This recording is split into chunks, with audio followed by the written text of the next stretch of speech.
So today's question of the day is we're going to look at Ulta. So we're going to be looking at Ulta Beauty, and we're going to see how they go about protecting their beauty brands. So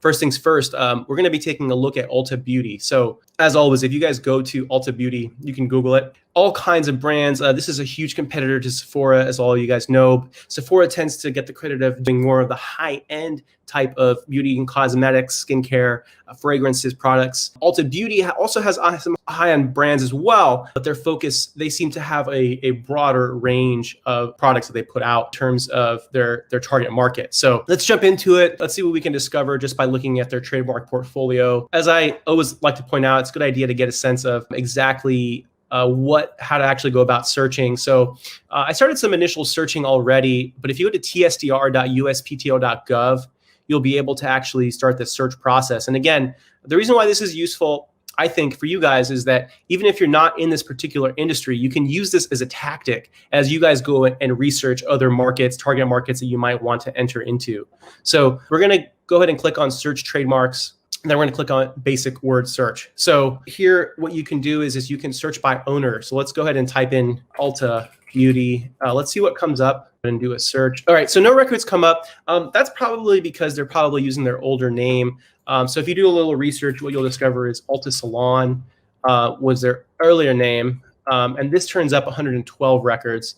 So let's go ahead and put it in quotes. And then also what I want to do is I want to take a look at their live marks. So I'm going to add the live LD at the end. So when I do that search, I get 71. So that was a search I did. The live term is going to turn up all live marks, so non-dead ones. And you see there's 71 records were hit. So let's start with some of the early ones. I'm going to want to jump to the next list here. Let's start with basically you. Okay, so this looks like it was filed Ulta Salon. And so this was the old name. If you guys look on their website, you're going to see the Ulta Beauty name. So it looks like they filed for this one in 99 actually. And this, let's see what marks they went under. So they went under class 3. Health and beauty aids. Let's take a look at their actual specimens that were submitted on this particular mark. We see health and beauty aids, eye makeup remover, facial makeup remover. So this is going to be under class 3. And you're going to find a lot of class 3 items in this particular space, like nail polish remover, soap, skin gels. These are all going to be under class 3. Let's take a look. We can look at the actual history. We can see when they filed what specimen was submitted. So you're going to see just a whole slew of products. And these are the ones that they submitted along with their specimen showing proof of use in commerce. In order for the specimen to be acceptable, they have to show basically you. A lot of class 3 is what we're going to be is going to be the theme of this show. This is probably one of their earliest marks. Again, filed in 2000, December 22nd of 2000. So let's see how they filed in terms of what specimens were submitted. Looks like they went under, they filed the specimen too. So that means that it was actually already in use in commerce back in 2000. Kind of difficult to read this particular specimen, but here you go. Derma blend, it looks like. Okay, let's see if we can find a clearer specimen. Here we go. Okay, there you go. There you have it. This looks like some sort of, it's very difficult to tell what this actually is, but free. Okay, so free gift. So it looks like a brochure. So reward certificate, it looks like. This is a very early Ulta mark. And this looks like one of their probably core applications. Now let's take a look. This is just the word Ulta, just the simple 4 letters. And they were able to file for this also. Okay, so also December 22nd. 2000. Let's see what particular specimens they submitted for this particular one. So we look here, we can see a specimen probably very similar to the last specimen that we saw where it was a gift card. Okay, so this one looks like it's showing up sideways, so it's kind of hard to see on this particular screen. And then we're going to see a whole slew of these Ultas, probably going into different classes as well. As you can see, this is class 35. So now we're getting into retail store services, right? So this is going to cover their actual stores. And again, also, so these are all filed on the same day, December 22nd, 2000. It looks like that was the day that they chose to start. So this is just to make a whole slew of applications. Now this is 35, so retail store services. So let's see what specimen they submitted for this. This could be a storefront, possibly a picture of a storefront. This is a very difficult specimen to see. Okay, but here's the mark itself. Anything in our store? Okay, so this is a brochure for their advertising their actual store. Let's keep checking out. So this is, okay, this is their website, Ulta.com. Okay, so websites, you can get a trademark on a .com. So this is a perfect example of that situation. Again, this is also covering class 35, retail store services. And here's all the things that you would expect from Ulta. So health and beauty aids, perfumes, jewelry, watches, pharmaceuticals, all under class 35 because they're providing an actual store, physical brick and mortar. And again, we see here 3 following Ulta Beauty marks. This is a composite, so it has the actual word, but also the design. And again, retail store services under class 35. Let's see what this mark is. Looks like it's also, okay, so also 35. The mark is actually bigger than the last one. And then this one is, okay, this is just a plain word mark. So this is not a composite. It's just a plain word. So they're not claiming the actual design elements. And again, retail store services under class 35. Now, we're going to get into different marks. This is much later. So this is 10 years later now, okay? So we went from the core Ulta marks to Ulta Beauty marks to now into different marks. So 21 days of beauty.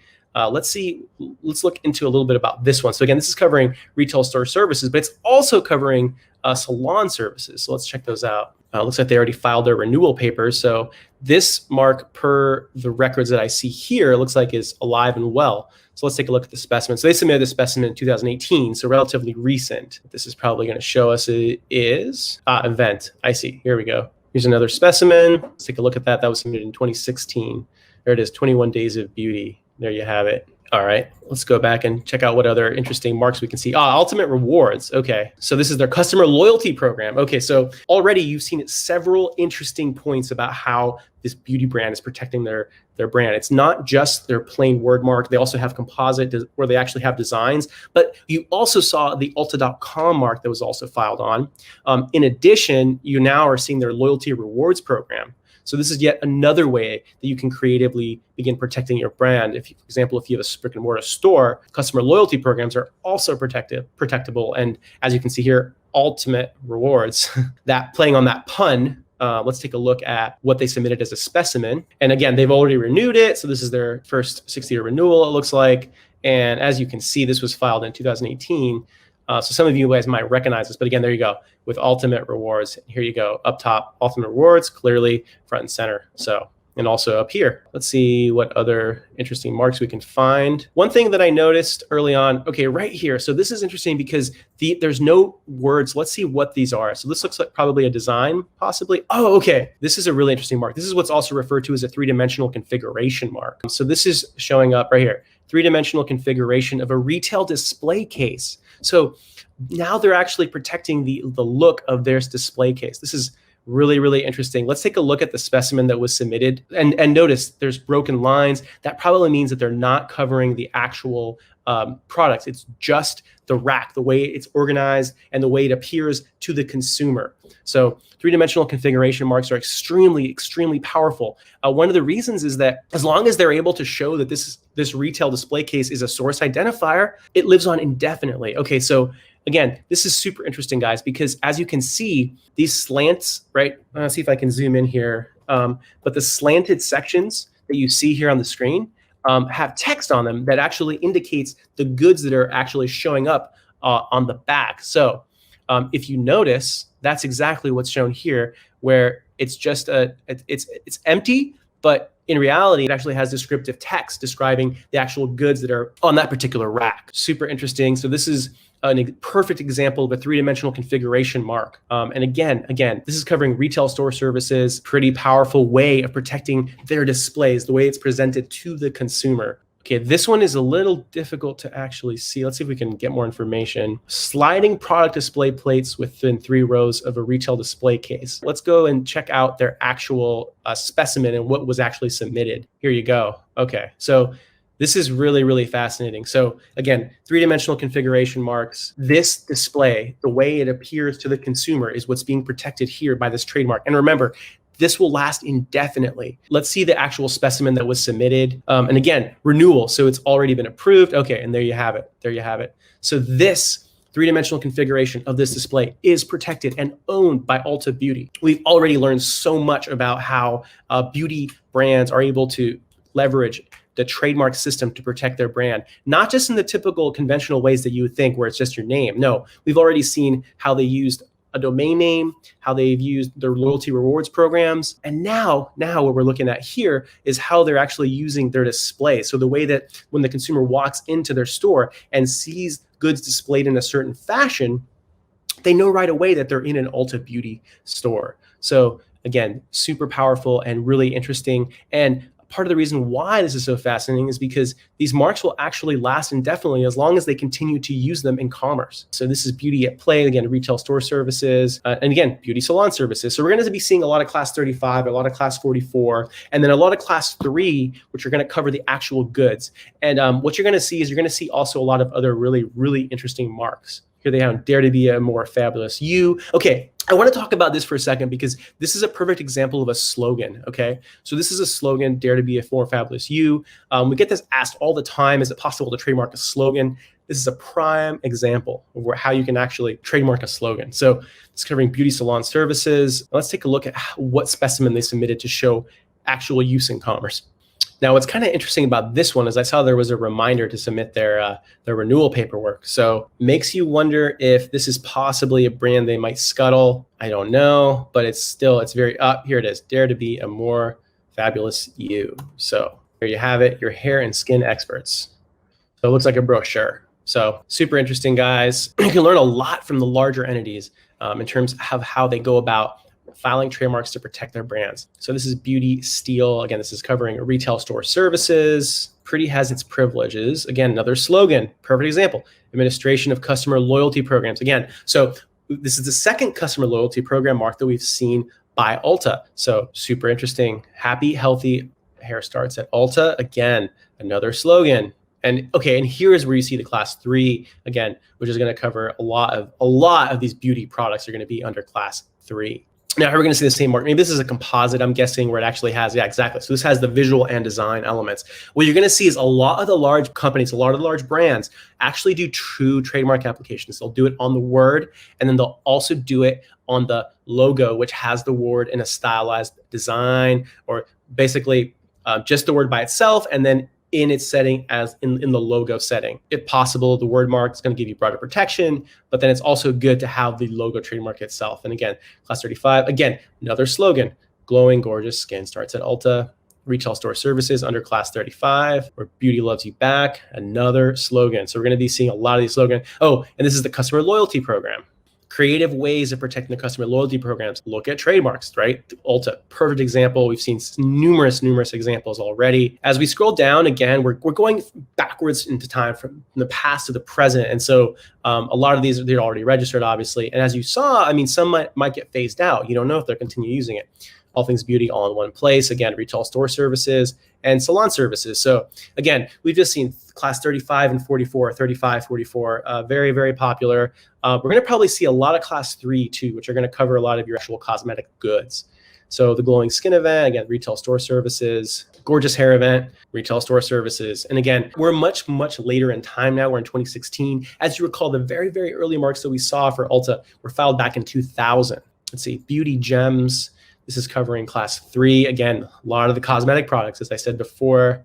Holiday gems, probably also class 3, if I had to guess. Yep, here you go. Your class 3. Also class 8. Class 8 is covering manicure goods. Metal tweezers, scissors, clippers. Those are going to be class 8. Files. Sweet and Shimmer. Let's check out that brand. Again, class 3. Again, this is going to be a lot of the cosmetics, your makeup, your powder, nail polish remover. And then 8, which is going to be the metal instruments that actually you can use for example, manicures and pedicures.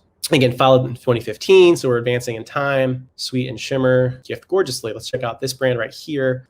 This is filed in 15, and it's going to cover 35 retail store services. Okay, now we're back to the Ulta Beauty marks, which is interesting because we hadn't seen the Ulta Beauty since we were looking at the earlier marks from 2000. This is actually covering a different style of the lettering than we saw before. And it's probably also, if you notice, is going to cover different types of goods. And again, now this is probably the word mark version alone, just the word. Oh no, it's not. It's also a design mark, right? But the lettering is slightly different. Now, one thing I want to point out to you is that you see the lettering, it's seemingly similar, but the beauty is next to the Ulta and the other one. But again, with a company that has the resources of Ulta, they're going to get creative and they're going to pursue a lot of different brands. Even if they seem very similar, it's worth it to them to file more trademark applications. Now, WIM, wow, this is incredible. They're able to get such a simple word. You wouldn't think that WIM is protectable, but again, here you go. Under Class 3 nail polish removal, they own WIM. This was filed in 2014. Again, Ulta, 4 simple letters, but the brand, very, very powerful brand. And again, okay, now here you have a whole slew of marks, right? So they're going to be covering all these goods under Class 3. In addition, the manicure implements, manicure and pedicure instruments under Class 8, and then your pencil sharpeners under Class 16, brushes under Class 21, retail store services, and beauty salon services under Class 44. Now we have Ulta Beauty here. Okay, this is plain word mark. It's probably going to mimic. It's probably going to have all the same. Oh, no, this is just Class 3. So I guess they're covering other goods that were probably not covered before. Lipstick library. Okay, this is under Class 3. No surprise there. Okay, alternate words. I'm guessing this is their customer loyalty program, probably under Class. Oh, no, credit card services. Okay, so financial services are under Class 36. Again, slogans, very protectable. Retail store services under Class 35. Pamper Her Pretty, again, another slogan under Class 35. Online retail store services. Can't tell you how many times people ask us about slogans. Yes, they're absolutely protectable as long as they serve as source identifiers. Again, cosmetics, lip glossary, all right. Class 3, all things beauty. Let's check out this. This is under retail store services under Class 35. Bring the beauty, also Class 35. So we're going to see a lot of Class 35s for Ulta, right? Because that's their jam. That's what they do. They have brick and mortar stores where they sell a lot of these cosmetic goods. So naturally, you're going to see a lot of their brands covering Class 35. Now, this is also a stylized design. This is covering Class 35, retail store services, all things beauty. Now, kind of surprised I didn't see just a plain word mark for that one. Here's Ulta Beauty again, Class 8, 16, 21, 44.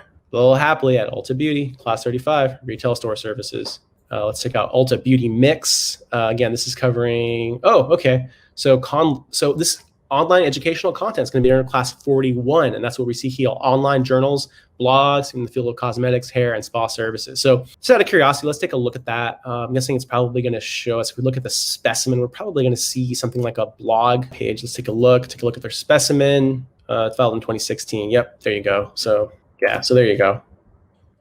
All right, let's go back. A gorgeous way to give. Again, another slogan, Class 36. Okay, so this is charitable fundraising. Now, we noticed this before when we looked at other big portfolios where companies got so big that they developed eventually charitable contribution arms that could actually perform charitable services. And so we're seeing that here also with Ulta, Cut for a Cause, fundraising, charitable contribution, fundraising services under Class 36. Go ahead and lose yourself. Another slogan, Class 35, retail store services and salon services under 44. Okay, now 2 marks again, same word, probably one's design. Yep, there's a design under Class 44, beauty salon services. And then we're going to see the plain word mark, which is probably going to be also under 44. Yep, there you have it. So again, another good technique, guys. If you have the resources, it usually is a good idea to file both plain word and then also the design. Now this is Glam Lab. Oh, okay, so now we're getting into the software space. Again, this is downloadable software on Glam Lab. Let's take a look. Just really curious as to the specimen that was submitted. Class 9 is downloadable software. So yep, there it is. So this is a mobile app, it looks like. Makeup Pro. So it's basically software. Let's take a look at the actual description of goods and services. Integrating electronic data with real-world environments. Okay, so it allows users to try on cosmetics. So it looks like basically, if I had to guess, I'm not actually familiar, but I'm assuming that it allows you to overlay your makeup over your face. So you get some idea of that color and tone and to see if it's appropriate for your particular skin type and if it's something that you actually want to purchase. So again, brand expansion. This is classic. So we're growing out, we're building out, going into the software space under Glam Lab. Let's see, Ulta Beauty. Let's see what this is covering. Again, this is Class 8, so manicure, so more manicure and pedicure instruments. This is Ulta Beauty Collection. This is covering Class 35. Again, online retail store services. Ulta Beauty Loves. This is covering 35, 41, and 44. So again, website information, online journals like blogs, and then the retail store services. Beauty Steals. And again, this is online retail store services. Now, one thing super interesting is eventually we're going to start getting, as we move up and up and up, we're going to see that a lot of these marks are still pending. So we looked at a lot of registered marks, but now these are more in the pending ones. And again, retail store services and beauty salon services. And this is the possibilities are beautiful. And again, as I've explained, it's possible to trademark slogans. So if you guys have businesses out there and you want to trademark a slogan, it's absolutely possible. Oh, okay, here's Charitable Foundation. So again, like I said before, what a lot of these brands eventually do is they develop their charitable contribution arms. And so they will protect the brand for their charitable giving arm. Now, a lot of these marks that we're going to see here that are remaining are still pending. So this is on the Spark Collective, and this is covering online retail store services under Class 35. Again, not issued yet. Ultimate Lashes under Class 3. Mascara, choices for you and for your world. So this is online retail store services. And again, intending to use, so they haven't started using it yet. Again, remember, intent to use applications are really interesting because they're an indicator of the direction the brand might possibly go. So really, really cool way to do research and learn about your competitors or possible business partners, or just get an understanding of where a certain business might be headed. Again, Class 35, retail online store services, Sparked at Ulta Beauty, the brightest up-and-comers, ignite your curiosity. So again, another slogan. So slogans, extremely popular. One thing that I want to point out, this is actually really interesting. If you guys will notice here, actually, not only are they doing their slogan, but they're doing parts of their slogan. So now they're doing Sparked at Ulta Beauty, and then they do it again, but without the @ sign. So again, if you have the resources, this is a great idea. There's multiple ways that you can actually protect your brand. What they do is they file multiple applications. So this is also under Class 35. And if we looked at this one without, where it's just at the at, not the symbol, again, also Class 35. So they're coming at it. They're coming at it from multiple angles. So just keep that in mind. We're almost through. So this is WIM. Again, looked at it before. This is covering Class 3 products, another long slogan. And then this is the design version of it. So it's not just the plain words, it's actually the design. Again, this is a really, really cool example. It's still pending. And what's cool about it is they took a visual design, and they filed on the words, and then they broke up the individual words and then filed 2 separate applications on just Sparked at Ulta Beauty, and then having it all spelled out. So again, larger companies with more resources are going to do things like this, where they actually pursue just pieces of their mark just to have full coverage, full protection over their various brands. So again, this is the design element of part of the larger slogan. This is quasi. This is covering guest-facing central personalization engine in the field of beauty and hair under Class 35. I am not entirely sure I understand what that is, but let's see, conscious beauty. This is covering online retail store services under Class 35. And let's see, conscious beauty at Ulta Beauty, also Class 35. And the collaborator at Ulta Beauty, online retail store services. So again, all we see is brand expansion. So filing on new marks, all under Section 1B. So they intend to use this in commerce, but they want to protect the brand first. So this is online retail store services. And now here's software as a service, SaaS product, right? For information exchange, right? So this is classic example, brand expansion. You'll see this a lot. Ulta is a perfect example as we saw them get into other spaces like downloadable software under Class 9. Again, Culture Circle, the SaaS platform as a service, in addition to online retail services. And again, they just filed on January 15, 2020. Just before we end the episode, let's just see if we can garner anything. If we do a search for Culture Circle Ulta, let's see. So not very interesting, because I'm not really seeing any hits, but maybe that's a future product to come. So again, really, really cool way to learn about companies, check out their trademark portfolio, see what they filed on, see what's pending, get a good sense of what might be coming up. I hope you guys really enjoyed this episode. Thank you so much.